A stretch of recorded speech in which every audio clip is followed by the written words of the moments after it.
Today is June 19th, and I'm about to do an update video for you. As you can tell, we're still on the 10th course. We've had a minor setback, but it could have been a lot worse.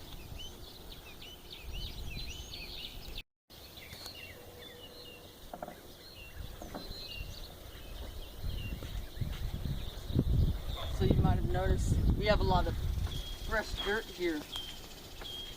Turns out our setback was we got a bunch of rain one day, and it ended up getting inside the foundation, and it could have possibly sank one of our walls, but luckily just a very small one fell over.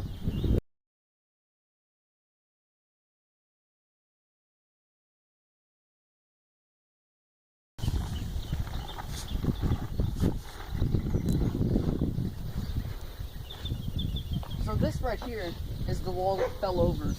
It fell over right about from here up. Luckily it was only about 5 foot high. Could have been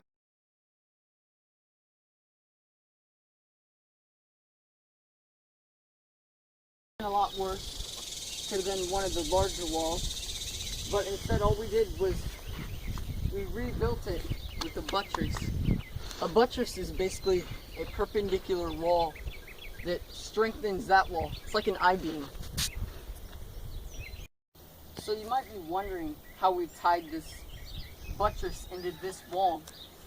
Well, right now I'm on the inside of this wall, on the basically inside of the house.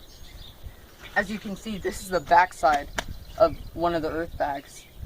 This is the backside of a full one, and it continues on through the front side.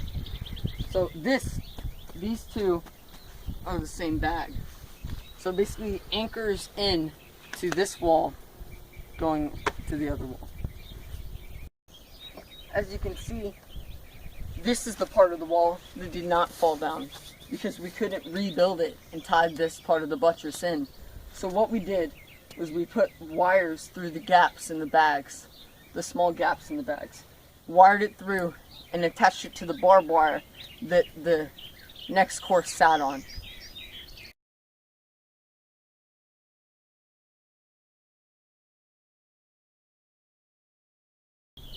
As you can probably tell, this is the wall that didn't fall because we only have one tied in bag. All the way up to here is the top layer that was in the rainstorm that made that wall fall over. So we had to make do with that and put wires through there, through the cracks in the wall, just like we did over there. And for added insurance, we pinned in some rebar using this long drill bit. The reason why we use this drill bit is so then we wouldn't split the cured bags. Here's an example of some hammered in rebar, if you can see it. There's one right here. This goes all the way through both bags. And then we did the same thing down here on these bags. We drilled through some of the cured ones down here and put in some rebar, then wrapped the barbed wire around it and had the next course sit on top of it.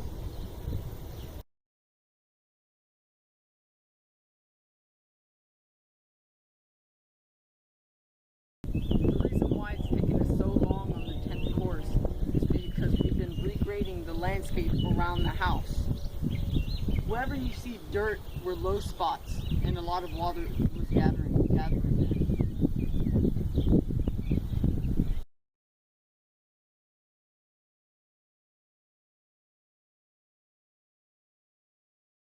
We sourced our dirt using our 1949 Ford 8-inch tractor.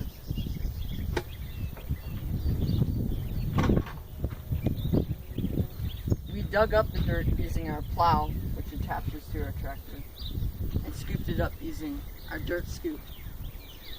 This is where we dug it up from. Right here is going to be a dry pond bed whenever it doesn't rain. But whenever it rains, this trench will gather up water and dispense it into this, making it a temporary pond.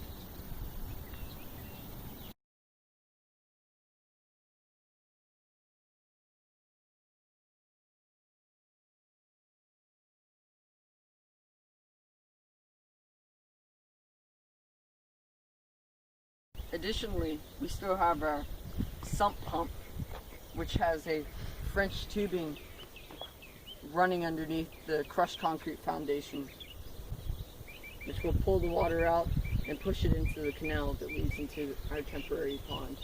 So this just about brings you up to speed. All we're going to do now is duplicate these buttresses, but on the back side at the other door. So thanks for watching.